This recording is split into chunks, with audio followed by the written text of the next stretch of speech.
여러분 안녕하십니까? 중국 식품점을 차려놓고 중국에서 몰래 들여온 마약류를 팔아온 조선족 부부 등 일당이 경찰에 붙잡혔습니다. 모두 2만 7천여 정이 압수됐는데 중국에선 의약품으로 쓰이고 있지만 심하면 사망까지 이를 수 있어서 국내에선 마약류로 분류된 약품들이었습니다. 식품점을 통한 판매는 물론 중국인들이 많이 이용하는 SNS 광고를 통해 전국으로 유통시켰습니다. 김철진 기자입니다. 수도권의 한 식료품 가게 안으로 수사관들이 들이닥칩니다. 가게 구석에서 비닐에 쌓인 약더미가 발견됩니다. 지금 이제 우리가 압수영장을 집행해서 이걸 우리가 압수를 할 건데 자, 이제부터는 솔직하게 얘기해주면 돼, 서로. 금지된 마약류를 국내 유통한 중국 식품가게업주 10명과 마약류를 구입한 조선족 등 37명이 무더기로 적발됐습니다. 밀수한 마약류는 현지 가격의 10배 가까운 한정당 200에서 500원대 가격으로 국내에 불법 유통됐습니다. 인천에서 중국 식료품점을 운영하는 조선족 40대 부부가 중국에서 마약류를 밀수한 뒤 경기 수원과 평택 등지의 중국 식품점에 공급하는 방식이었습니다. 중국판 카카오톡인 위챗을 통해 광고를 했고 직접 찾아온 손님뿐 아니라 우편을 통해 전국에 마약류를 판매했습니다. 이들이 유통한 마약은 거통편과 복방 감초편으로 지난 2021년부터 올해까지 5만여 정을 들여와 판매했고 경찰은 아직 유통되지 않은 2만 7천여 정을 압수했습니다. 지금까지 국내에서 적발한 최대 규모입니다. 중국에선 진통제 등으로 취급되지만 아편에서 추출한 모르핀과 같은 마약 성분 등이 함유돼 장기 복용하면 중독은 물론 쇼크와 발작, 심하면 사망까지 일으킬 수 있습니다. 이런 약품을 소지하거나 매매 투약하면 10년 이하 징역 또는 2억 원 이하의 벌금형에 처해질 수 있습니다. 중국에서 통용되는 의약품이라고 하더라도 국내에서는 마약류로 분류되기 때문에 마약류 관리법 위반으로 처벌될 수가 있습니다. 경찰은 최근 SNS를 통한 중국산 마약류 거래가 증가하고 있다며 모니터링을 통해 이를 엄단한다는 계획입니다. TJB 김철진입니다. 대연 지역의 사회적 경제 기업들을 종합적으로 지원할 사회적 경제 혁신타운 건립공사 착공식이 1년 만에 또 열려 여야 간의 공방이 벌어지고 있습니다. 대연시는 동구 가양동 옛 충남보건환경연구원 부지에서 총 366억 원을 들여 짓는 사회적 경제 혁신타운 착공식을 가졌습니다. 하지만 대전 동구가 지역구인 더불어민주당 장철민 의원은 지난해 3월 이미 기공식이 열렸다며 새로 열린 착공식은 전임 시장의 치적 뺏기용이고 1,200만 원 이상 들어가는 행사를 재탕한 혈세 낭비라고 지적했습니다. 이에 대해 대전시는 당시 곧바로 공사 진행이 안 됐고 행정 절차로 올 5월에서야 공사가 시작됐다며 오히려 1년 전 다소 무리하게 행사를 열었던 것이라고 반박했습니다. 이번 달부터 대전의 택시 요금이 30% 가까이 올랐습니다. 인상된 요금이 부담스러운 시민들은 지하철이나 버스 등 대중교통으로 발길을 돌리고 있는데요. 이용객이 급감하면서 택시 업계도 당혹스러워하고 있습니다. 조용진 기자가 취재했습니다. 평일 점심시간 대전역 앞 택시 승강장. 빈차 표시를 띤 택시 여러 대가 줄지어 손님을 기다립니다. 이번 달부터 대전의 택시 기본요금이 4,300원으로 1,000원 오르며 택시 이용에 부담을 느낀 시민들이 발길을 돌린 겁니다. 기본요금으로 갈 수 있는 거리도 기존 1.8km로 기존보다 200m 줄었고 이후 추가되는 시간당 요금까지 올라 이용객들의 부담이 큽니다. 급할 때는 어쩔 수 없지만 그래도 너무 부담되는 것 같아요. 시민들이 너무 죽어요. 30% 가까이 가격이 올랐지만 서비스는 바뀐 게 없다며 아예 택시 대신 버스나 지하철을 타려는 사람들도 많습니다. 택시 요금은 비싸졌기도 비싸졌는데 이제 서비스는 그냥 뭐 개선된 점이 없기도 하고 그래서 이제 잘 안 타게 돼요. 이번 달부터 대전과 똑같이 기본요금을 1,000원 올린 광주는 기본요금만 올렸을 뿐 시민 부담을 고려해 기본요금으로 갈 수 있는 거리와 이후 붙는 거리요금 등은 그대로 유지했습니다. 심지어 대전엔 20% 추가 금액이 붙는 심야 할증 시간도 1시간 늘리며 시민들이 느끼는 부담은 더 커질 수밖에 없습니다. 택시업계는 그동안 가파르게 오른 유류비와 인건비 등을 고려할 때 불가피한 가격 인상이었다면서도 이용객들의 냉랭한 반응에 당혹스러워합니다. 아무래도 손님이 좀 오르니까 뜸하죠. 태우기가 힘들어요. 특수요금 오르는 다음부터 더 안 빠져요. 과거 한국교통연구원이 진행한 한 설문조사에서 대전 택시의 서비스 품질 지수는 100점 만점 중 57점에 머물렀습니다. 비용이 오른 만큼 이용객들을 위한 서비스 개선 등으로 이어져야 한다는 지적이 나옵니다. TJB 조형준입니다. 10여 년 넘게 방치됐던 대전 유성구 도룡동 대덕과학문화센터가 한국토지신탁에 매각될 전망입니다. 모건대 학교법인인 감리교학원은 어제 이사회를 열고 대덕과학문화센터를 한국토지신탁에 920억 원 규모의 매각하기로 결정했으며 다음 주 계약이 이루어지면 90일 이내에 잔금을 납부해야 합니다. 대덕과학문화센터는 1993년 문을 연 뒤 대덕연구개발특구 내외 과학자의 교류 공간으로 활용돼 오다 2003년 모건대 법인인 감리교학원에 인수됐으며 이곳을 매각 이후 어떻게 활용할 건지는 알려지지 않고 있습니다. 감리교학원은 매각 대금 920억 원을 장학금 적립 등 교육환경 개선비로 활용할 계획이지만 구체적인 활용 계획은 추후 자산관리위원회에서 논의할 예정입니다.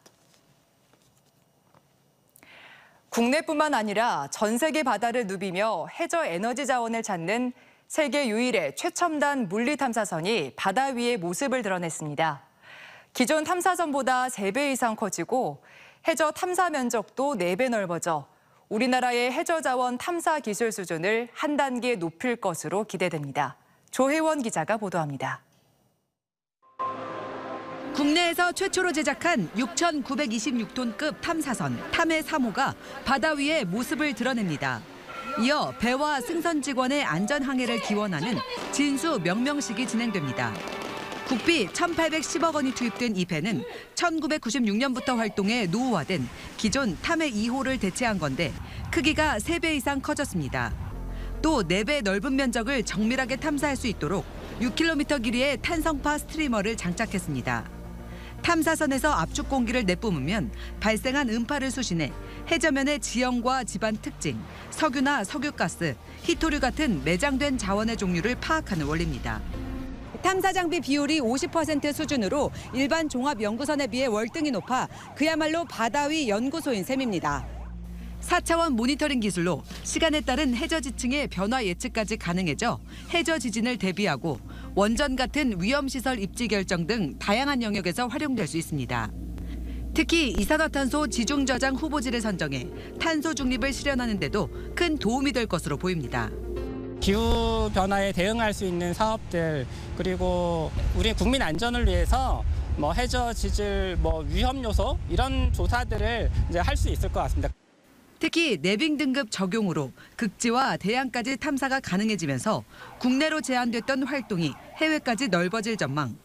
현존하는 세계 최고 성능으로 현재 미국 지질조사소와 협력, 또 북극해 공동 탐사 등 공동 연구와 개발에 대한 해외 관심이 높은 상황입니다. 현재 CCS와 관련된 여러 탐사를 저희 이 탐해 3호가 가장 최적의 배로 판단을 하고 있는 것 같아요. 그래서 저희한테 굉장히 여러 차례 의뢰가 들어와서 내년 4월 공식 취항하는 탐해 3호. 우리나라 해저자원 탐사 기술 수준을 한 단계 끌어올리고 지질 연구에도 큰 도움이 될 걸로 기대됩니다. TJB 조혜원입니다. TJB는 취임 1주년을 맞은 대전, 세종, 충남 단체장들의 성과와 과제를 짚어보는 시간 마련했습니다. 오늘은 김태흠 충남지사 모시고 지난 1년간의 충남도정의 변화와 앞으로 현안에 대해 얘기 나눠보겠습니다. 어서 오십시오. 네, 안녕하세요. 자, 힘센 충남을 슬로건으로 내걸고 이제 취임한 지 1년이 지났습니다. 네. 지난 1년간에 가장 큰 성과가 있다면 어떤 것이 있을까요? 우선 충남도정의 목표와 방향을 세팅하고 밋밋하고 무색무취했던 충남 도정의 그런 체질을 역동적이고 파워풀하게 바꿨다 하는 이런 말씀을 먼저 드리고요. 그리고 첫째는 긴축재 중에도 불구하고 9조 원 시대의 국가 예산 시대를 열었다. 그리고 국가 산단 천안과 홍성 두 군데 210만 평의 산단 선정에 선정된 그런 부분. 그리고 또 탄소 중립 경제 특별도를 선포하고 그리고 또 기업 유치 같은 경우도 60여 개 기업에 10조 한 3천억 가까이 되는 기업을 유치를 했다 하는 말씀을 드립니다. 예. 이 대선 공약이었던 6.4 이전이라든가 서산공항 건설이 예타문턱을 넘지 못한 거에 대해서는 좀 아쉬움이 큰데 이 부분에 대해서는 좀 어떤 계획을 갖고 계십니까? 아쉽다는 것은 좀 적절치 않은 것 같고요.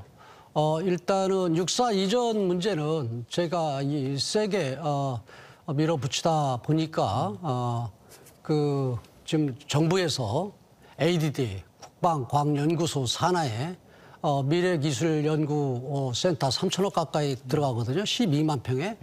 그 부분이 MOU 체결해서 들어오기로 했고요. 그렇게 되면은 국방산단 클러스터에 필요한 국방기업들이 함께 들어올 수 있는 그런 여건이 된다 하는 말씀드리고요. 서산공항 문제 같은 경우는 이제 지금 기재부에서도 10억의 예산을 내년에 반영을 했거든요. 그렇기 때문에 500억 내외의 그런 큰 사업이 아니기 때문에 이제 계류장이나 아니면은 이제 터미널 정도를 만들고 기존 활주로를 쓰기 때문에 저는 그 문제도 큰 문제가 없다. 그래서 2028년도까지는 큰 문제 없다 이렇게 말씀을 드릴 수 있습니다. 예. 그 일본 후쿠시마 오염수 방류를 놓고 이제 어민들뿐만 아니라 이제 수산물 또 소비 감소를 또 우려하는 분들도 있는데 이 부분에 대해서는 좀 어떤 생각을 갖고 계십니까? 이 문제는 지금 민주당이 가장 큰 책임이 있는 것 같아요.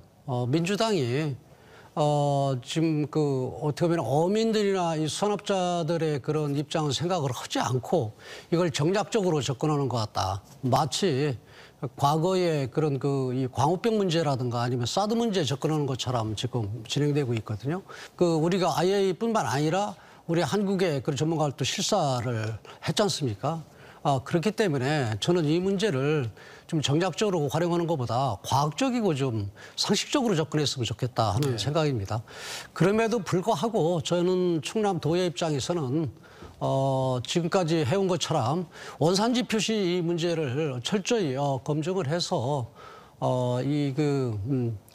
후쿠시마 주변에서 나는 8개 현에서 나는 그 부분들이 우리 식탁위에 오르지 않게 이렇게 철저히 감시 감독을 하겠다는 말씀을 드리고요. 또 하나는 이제 서해에 우리 어선 지도선에 이 방사능 측정기 같은 경우를 정착을 해서 계속 모니터링을 하겠다 하는 말씀을 드립니다. 예. 이번에는 이제 혁신도시 얘기 한번 여쭤보겠습니다. 이 충남 혁신도시 지정된 지가 이제 3년이 다 돼가는데 이 공공기관 이전은 좀 기대에 못 미친다는 지적이 있어요. 이게 내포신도시 활성화를 위해서 무엇보다 좀 절실한 상황인데 어떤 좀 대책을 갖고 계십니까? 지금 공공기관 이전 문제는 윤석열 정부 들어서 2차 공공기관 이전을 하겠다 하는 얘기를 했는데 로드맵적인 그런 측면에서는 내년 총선 끝나고 이루어질 것 같습니다. 공공기관 이전을 할 때에는 충남 먼저 우선권을 주는 드래프트제 같은 경우를 강하게 요구를 좀 해오고 있는 상황입니다. 그래서 앞으로 이 로드맵이 정해지는 그런 상황 속에서 우선권을 한 10여 개 정도 먼저 받고 그 다음에 전국에 골고루 배분하는 형식을 강하게 요구를 할 겁니다. 그리고 이런 문제에 대해서 좀 걱정들 하시는데 저는 이 공공기관 이전 로드맵이 진행된다면 충남이 원하는 그러한 공공기관 이전을 또 우리가 확보할 수 있다 하는 자신 있게 말씀을 드릴 수 있습니다. 예. 끝으로 이제 충남 도민 여러분들께 한 말씀 부탁드리겠습니다. 우리 도민들께서 저를 도지사로 선출을 해주셔서 1년 동안 도정에 임했습니다. 1년 동안 우리 충남도가 앞으로 미래를 향해서 나아가야 될 방향과 목표를 정하고 또 역동적이고 파워풀하게 체질을 개선해야 되겠다는 생각으로 1년을 달려왔습니다. 그래서 많은 성과도 있었고 또 앞으로 남은 그런 3년 동안 우리 도민들이 원하는 그런 미래의 먹거리 또 50년, 100년 내다보는 그런 도정을 이끌어 가겠습니다. 많은 관심과 성원 부탁드립니다. 네, 오늘 말씀 잘 들었습니다. 고맙습니다. 내일부터 사흘간 금산 인삼관 광장에서 제3회 금산 삼계탕 축제가 열립니다. 이번 축제는 개막식을 시작으로 축하 공연과 삼계 도시락 전국 요리 경연 대회 등이 펼쳐지고 인삼 삼계탕과 인삼 튀김, 깻잎 핫바 등 다양한 요리가 선보일 예정입니다. 특히 올해부터 삼계탕 판매 코스에 키오스크 시스템을 도입해 관광객들의 취식 편의 서비스를 강화했으며 10개 읍면 지역의 특색이 담긴 삼계탕을 동일한 가격인 13,000원에 제공합니다. 교량 높이 문제로 2년여간 공사가 중단된 세종시 소정면 대곡교 재가설 공사가 세종시와 국민권익위원회가 중재안을 내놓으며 다시 추진됩니다. 대곡교는 지난 2020년 8월 집중호우로 무너져 이듬해 초부터 기존보다 2.6m 높여 재가설이 진행됐지만 주민들이 너무 높다고 집단 민원을 제기하면서 공사가 2년여간 중단됐습니다. 중재안은 재가설 중인 대곡교가 아치 형상인 점을 고려해 하천 안전성에 지장이 없는 범위에서 급경사에 따른 교통사고 위험성을 줄일 수 있도록 교량을 1.1m로 다시 낮춰 설치하도록 했습니다. 시는 다음 달 초 공사에 들어가 연말까지 완공해 개통할 예정입니다. 내포 신도시의 열악한 의료 문제를 해결할 종합병원이 2026년 3월 개원합니다. 충남도와 명지의료재단은 내포 종합병원 건립 최종 용역을 통해 앞으로 2,800여억 원을 투입해 3만 4천여 제곱미터 부지에 550병상의 규모의 병원을 건립하기로 했습니다. 11층 규모의 병원에는 응급의학과와 감염내과 등 26개 진료 과목에 심뇌혈관 센터 등 5개 센터가 들어서며 추후 24시간 소아응급센터도 구축합니다. 의료진은 전문의와 간호직 등 모두 859명으로 주 진료권은 내포 신도시를 비롯한 홍성 예산군이며 부진료권은 보령과 서산, 당진, 청양, 태안 등 5개 시군으로 설정됐습니다. 급매물 소진 이후 매수 관망세 속에 지역에 따라 혼조세를 보이고 있는 가운데 세종의 집값이 16주째 상승세를 이어갔고 충남은 2주 연속 보합세를 유지했습니다. 한국부동산원의 7월 첫째 주 주간 아파트 가격 동향에 따르면 세종의 아파트 매매 가격은 정주 여건이 양호한 세롬, 어진동 주요 단지를 중심으로 전주 대비 0.21% 상승하며 3월 셋째 주 이후 16주째 상승 흐름이 이어졌습니다. 1년 6개월 만에 보합 전환했던 대전은 지난주에 이어 소폭 하락했고 충남은 2주 연속 보합세를 나타냈습니다.